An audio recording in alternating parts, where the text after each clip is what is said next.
Your work to integrate financial capability services will need support from multiple stakeholders, your organization's board and executives, your frontline staff, funders, and community leaders. The one tool in this section, Key Stakeholder Support, helps you think through each audience's priorities and perspective. It organizes the information you'll need to persuade them to support your work. As the name implies, the work of the cross-cutting section takes place at every phase of the planning process. Stakeholder buy-in is important beginning with the earliest kickoff meetings all the way through to implementation, so you will probably use this tool multiple times. The Key Stakeholder Support tool has two parts. In the first part, you identify and describe all the stakeholders whose support you need, including each stakeholder's perspective.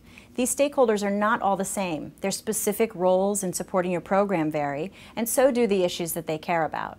So the arguments you make about why someone should support your work and what specifically you are asking them to do will need to be tailored for each audience. You will write down what motivates them, what potential objections they may have, and what arguments they may find compelling. In the second part, you write a tailored pitch for each stakeholder. This is your case for support, and it builds on the information you developed in the first part of the tool. It may also include information and decisions from previous tools. The key components of your case will be the problem, solution, and call to action.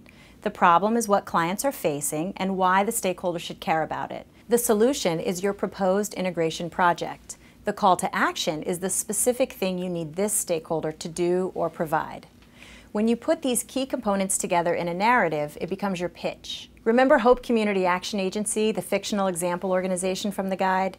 You can read their narrative on page 154. It clearly and succinctly states the problem, young people newly grappling with financial independence, the solution, integrating financial counseling into one-on-one case management, and the call to action, funding for financial counseling training for staff. The tooltip on page 148 lists sources for information about financial capability to help you build your pitch.